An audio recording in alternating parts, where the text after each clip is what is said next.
Welcome to the latest edition of the MIT Sloan Expert Series, which provides an inside look at some of the most exciting new ideas and research coming out of MIT Sloan. I'm your host, Rebecca Knight. Today we're talking about fake news, a phenomenon that's evolved from a salacious internet sideshow to a serious threat to our electoral system.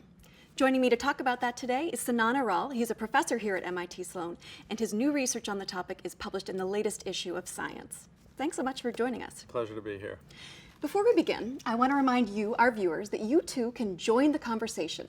Please use the hashtag MITSloanExperts on Twitter to chime in. Let's get started. So, Sinan, the term fake news has really become an all-purpose smear that's used by pundits and politicians, including our president, to describe journalism they don't like. What got you interested in studying this from a research perspective? Yeah, so in fact, we started studying this phenomenon before it was the media rage. 2 years ago, or even more than 2 years ago, we worked directly with Twitter to get access to the full Twitter fire hose and the historical record of tweets so that we could really comprehensively, and for the first time, analyze the spread of false news online. The way that this all started was that my colleagues and I were doing research about veracity and veracity detection in social media. And this was right around the time of the Boston Marathon bombing here at MIT.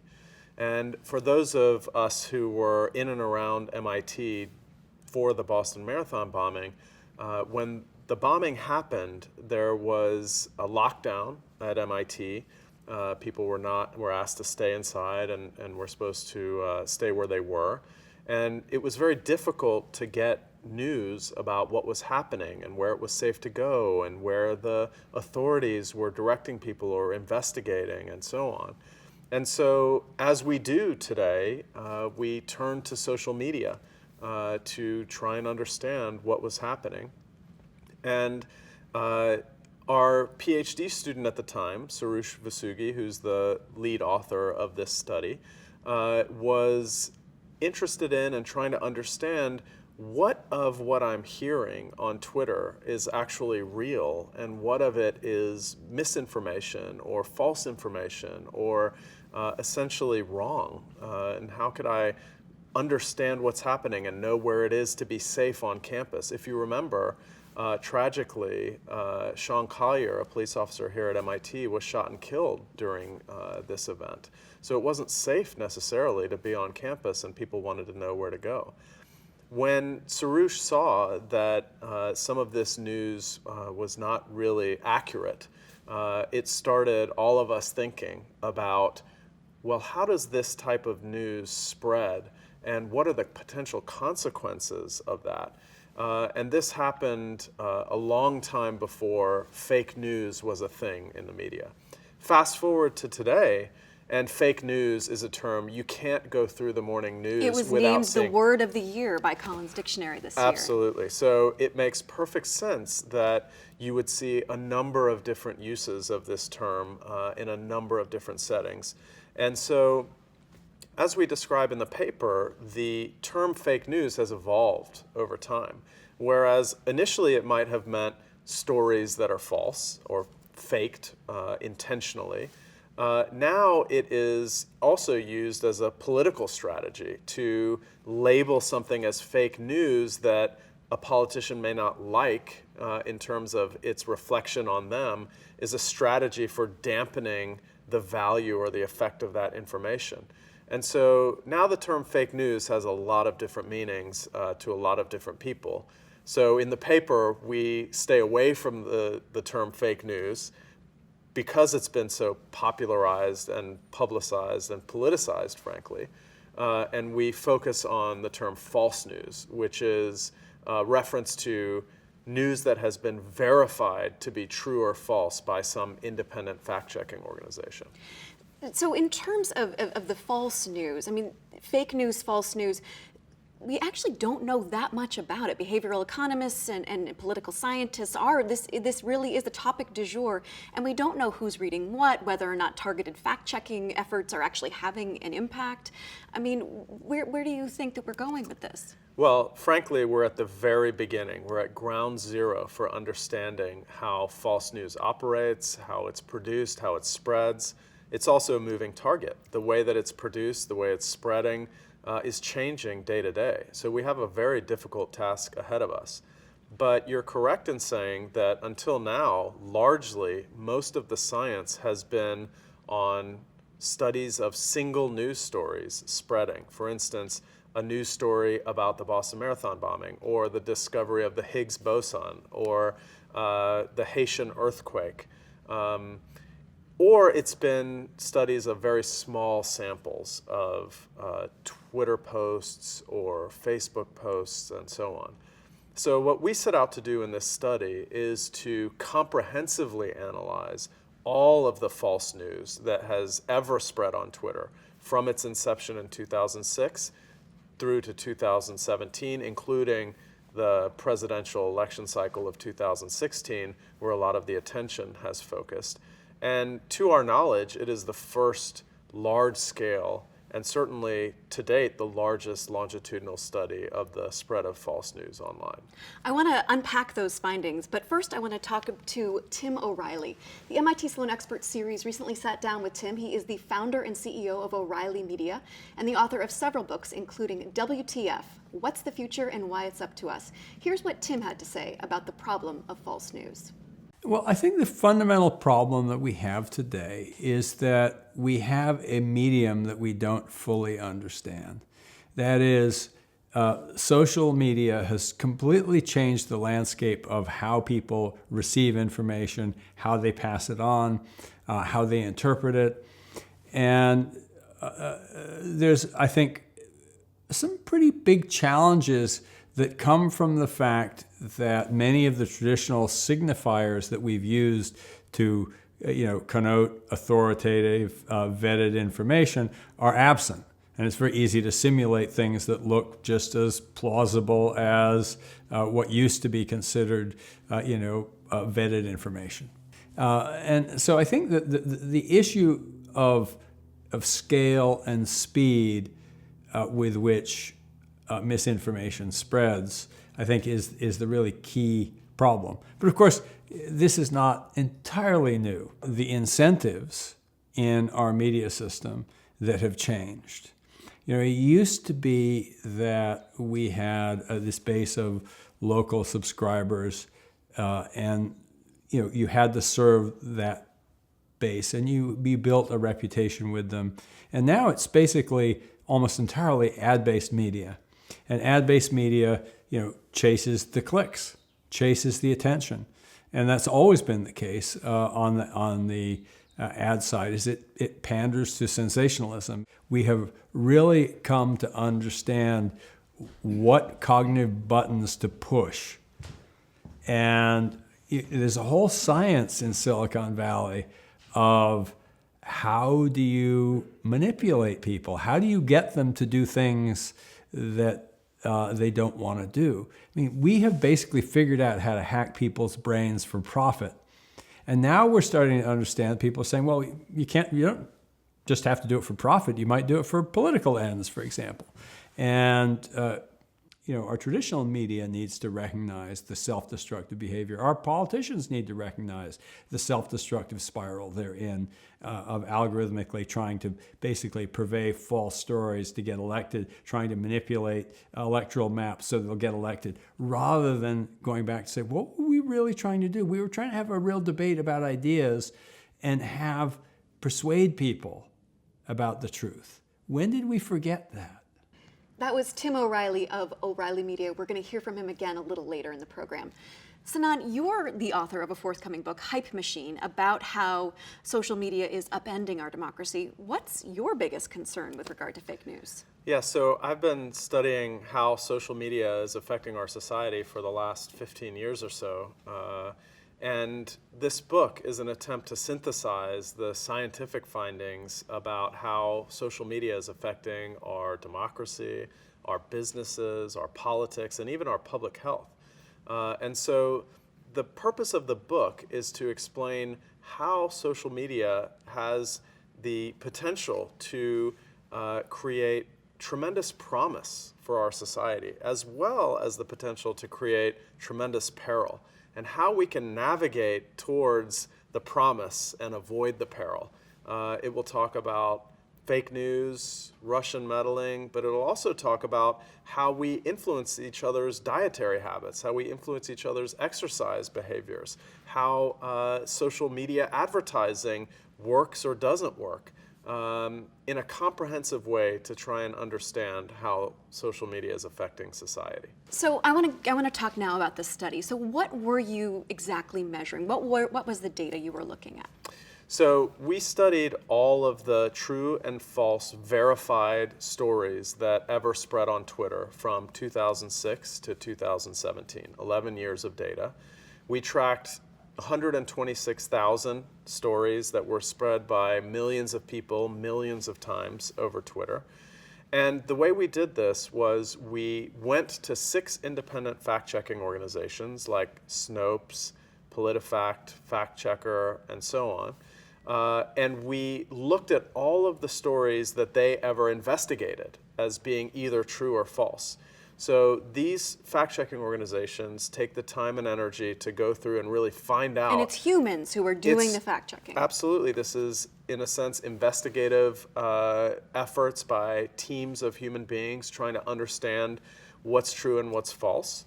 And luckily, from our perspective, these organizations agreed 95 to 98% of the time about their labels, about whether something was true or false. So we had a very nice corpus of 126,000 cascades that were labeled as true or false by these independent fact-checking organizations. Then we worked backwards and went to Twitter and found instances of people talking about these stories, pointing to them or mentioning them in their tweets. And we recreated, one by one, the retweet cascades of each diffusion event of a story spreading from person to person to person on Twitter. So for a given story, if I was to tweet it and you were to retweet it and then your friend was to retweet it, we would be able to see that cascade time-stamped second by second as that information was moving from one person to the next, to the next, to the next. So for each of these 126,000 cascades, we created these time-lapse data sets of who they were touching, how they were being spread, and so on. Then we used data analytic tools to measure how far, how fast, how broadly each of these stories was diffusing. And then we began to compare, well, how does the truth diffuse differently than falsity? How does a false tweet look different in the socio-technical system of Twitter in terms of who sees it, how often they see it, how quickly the information spreads, how many people see it, and so forth. And what did you find? Well, frankly, the results were disturbing and at times very surprising. So the primary result is that false news travels farther, faster, deeper, and more broadly than the truth in every category of information on Twitter by an order of magnitude in some cases. So it's not even close in terms of how much faster and farther false information is traveling in social media compared to the truth. And why? Why do lies travel so much more quickly than the truth? Well, in addition to looking at all of the different information, we also broke this down by category. So for instance, we looked at false and true news or any kind of news that was related to terrorism or natural disasters or politics, business, urban legends, science, entertainment, and so on. And what we found, for instance, was that false news is increasing over time. So as you look at the temporal progression of false news, every day, every year, there's progressively more false news. It comes in spurts and fits, it goes up, it goes down, but the trend is generally increasing. We also found that false political news traveled farther, faster, deeper, and more broadly than any other type of false news, which gives us some sense into the why, because the topics matter. When we're talking about politics, the false news is traveling much further and much faster and much farther.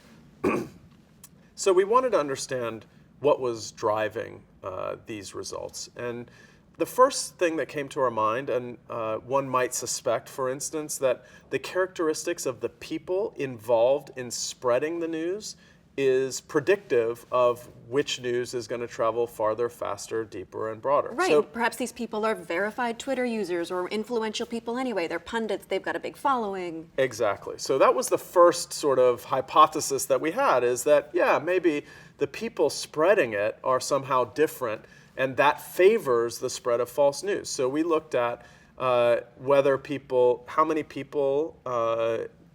followers a Twitter user had, how many followees, how many people they followed, whether they were verified, how long they'd been on Twitter, how active they were on Twitter. And completely to our surprise, and contrary to what one might expect, all of these things favored the spread of true news, not false news. So in other words, people who spread false news had fewer followers, followed fewer people, were less active on Twitter, were less often verified, and had been on Twitter for less time than people spreading the truth. So the conclusion from that analysis was that false news was spreading farther, faster, deeper, and more broadly, despite these characteristics, not because of them. So at that point, we were confused, because if these things don't explain the spread of false news, then what does? So the next hypothesis that we looked at was what we call a novelty hypothesis. Okay. Which Explain to our viewers what that means. Yeah, so essentially, if you look to information theory or Bayesian decision theory, what you find in that literature is that there's lots of evidence that novelty attracts human attention, is something that we're more likely to value because it's explaining more about the world that we don't know typically. It's new, it's surprising, it's different. It's new, it's surprising, it's different. And people who share novelty are thought to be in the know or have access to inside information, so it increases their social status to share information that other people don't know about. Gives them some currency on Gives them social some media. personal currency about what they know and what kind of expertise they might have that others don't have. So we thought, well, maybe novelty is a potential explanation for what's driving the spread of false news. So we built some models that predicted the likelihood of retweeting a piece of information given its characteristics. And what we found was that controlling for how many followers, followees, whether you're verified, your activity level, and how long you've been on Twitter, that false news was 70% more likely to be retweeted by any given individual than true news. And then we measured how novel the false news was and the true news was compared to everything you had seen on Twitter in the 60 days prior to receiving one of these true or false news tweets. And what we found was that across 3 different independent measures, false news was dramatically more novel than true news, which makes some sense, because when you're unconstrained by reality, you can pretty much make up anything you want. And it's easy to be surprising and novel when you don't have to be factually accurate in what you're saying. So we found that people were more likely to retweet novel information, and false news was overwhelmingly more novel than the truth, and that false news was 70% more likely to be retweeted than true news. So false news, as you said, spreads faster, further, more significantly, more broadly than true news. And then one of your other key findings is about who or what is actually spreading the news. Bots get a lot of the credit for doing this, but you actually found out something different. Yeah, so in fact, when we were looking at the novelty hypothesis, we also wanted to examine replies to the to the false and true tweets. And what we found there was essentially that in the replies to a true or false tweet, people were expressing very different emotions about that tweet.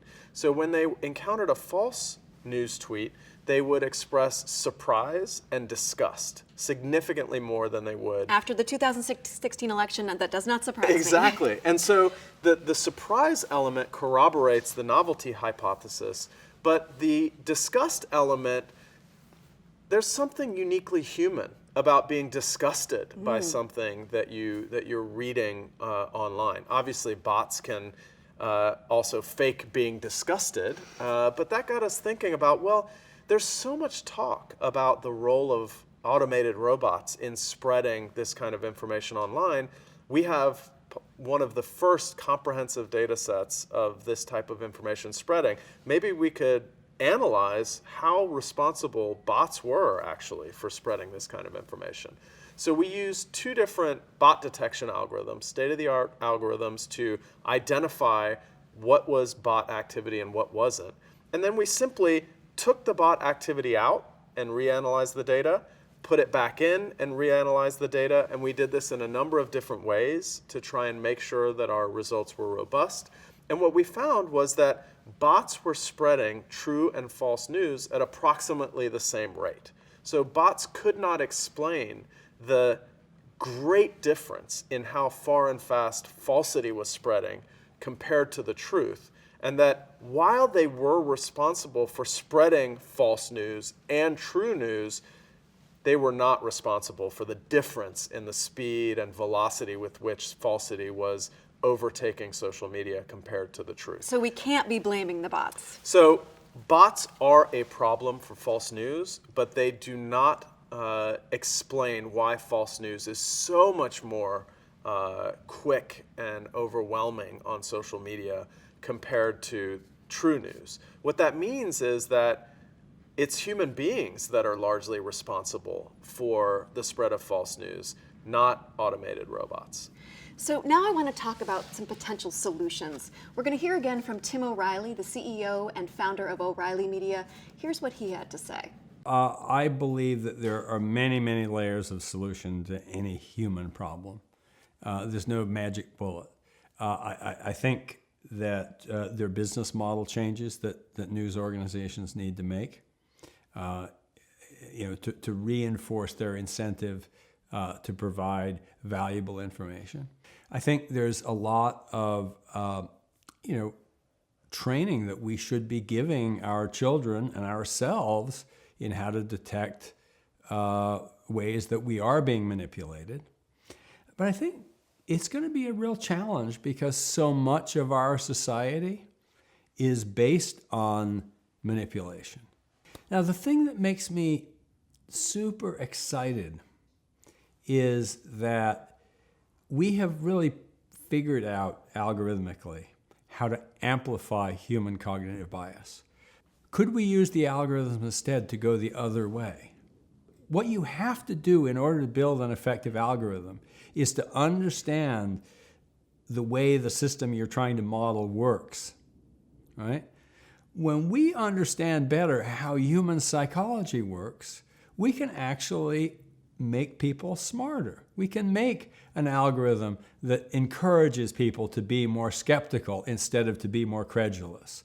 We can make an algorithm that makes people respond better to things that seem to have more social value. But what we haven't done is to step back and say, well, could we do the opposite? Could we figure out how to damp down or compensate for cognitive bias? And there are really some simple things. A good example of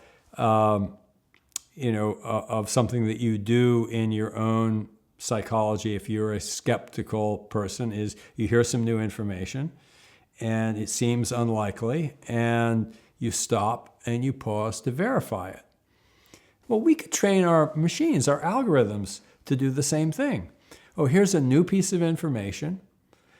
It seems unlikely. It's contrary to the general consensus.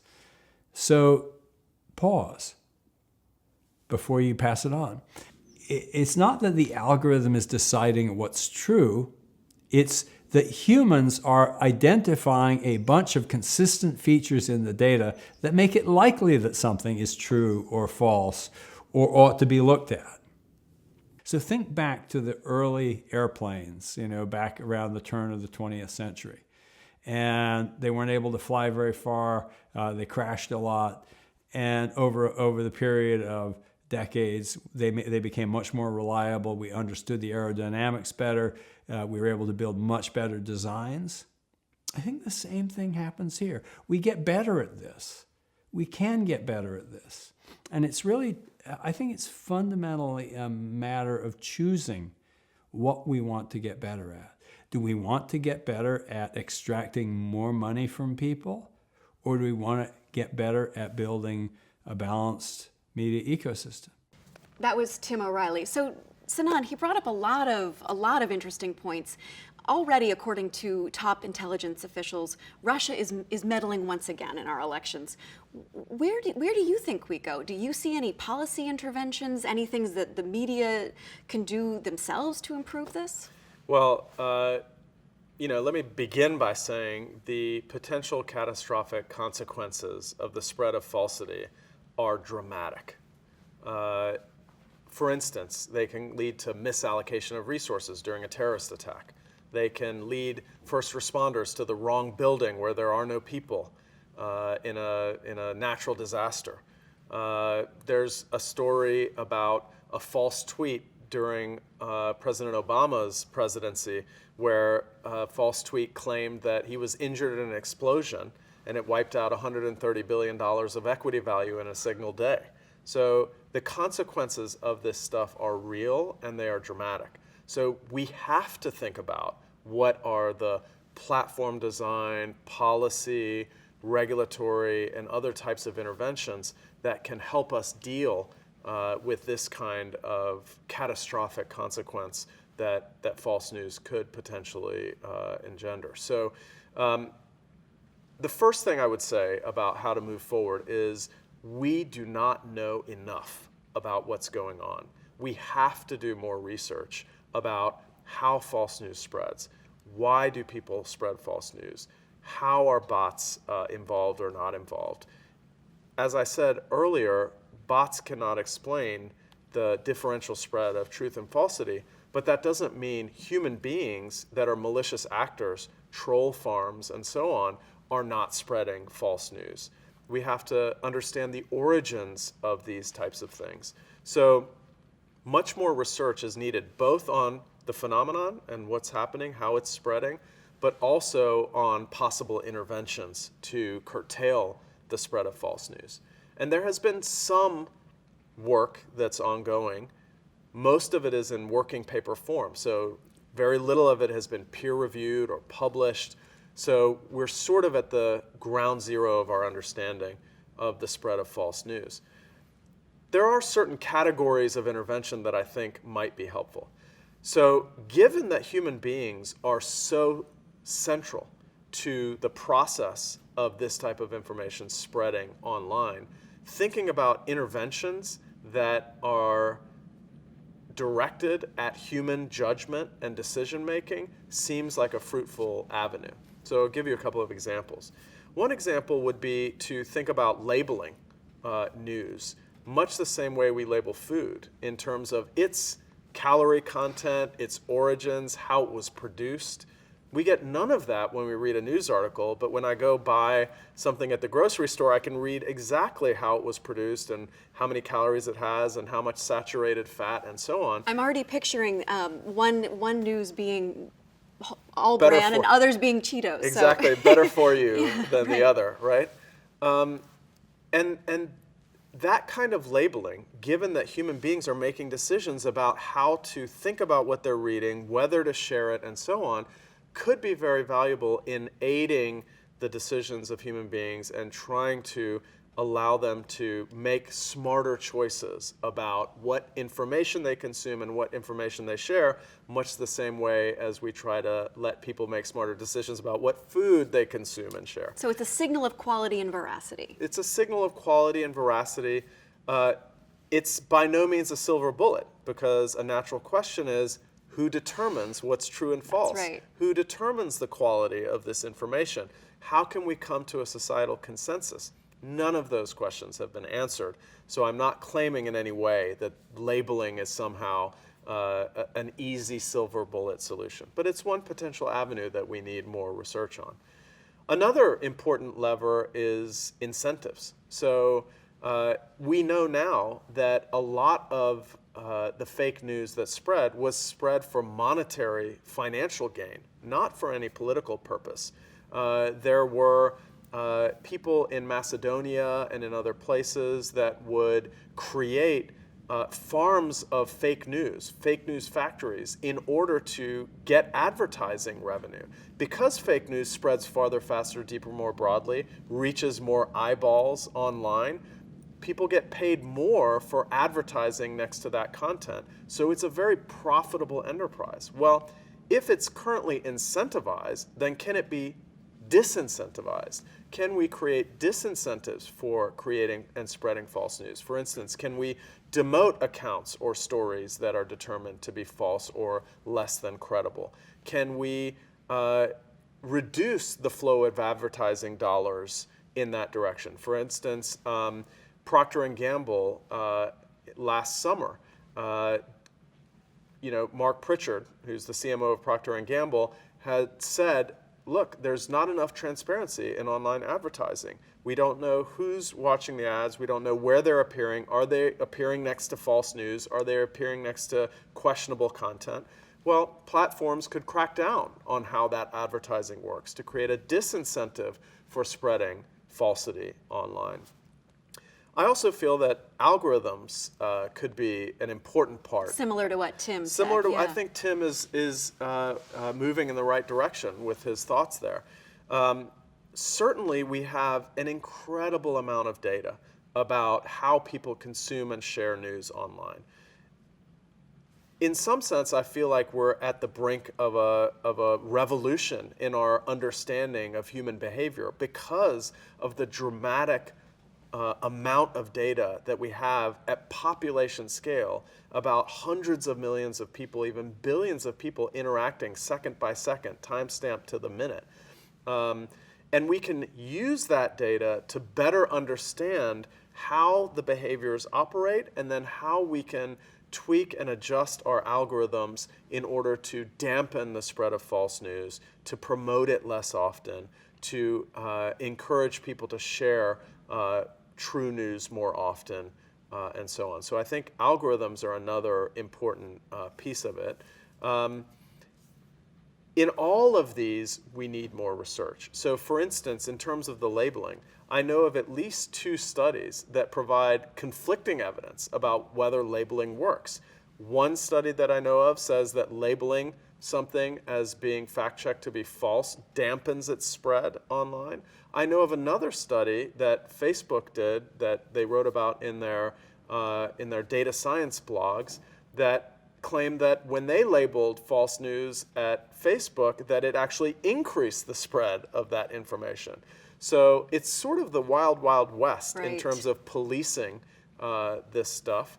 And I believe we need to know a lot more in order to develop a firm understanding of how we can solve the problem. I'll also add that it's a moving target. Mm-hmm. As soon as we develop some sort of defense, there will be countermeasures and so on and so forth. This is not going to be won and lost in a certain time frame. It's going to be a continuous struggle to combat the spread of falsity. And I do think that if we allow our society to be consumed by falsity, it's going to paralyze us in a number of ways that we really cannot comprehend currently. Well, Sinan, I wish we were ending on a more positive note, but thank you so much for joining us. It's been a really fascinating conversation. Thanks for having me. And thank you for joining us on this edition of the MIT Sloan Expert Series. We hope you join the conversation on Twitter using the hashtag MITSloanExperts. I'm Rebecca Knight. We'll see you next time.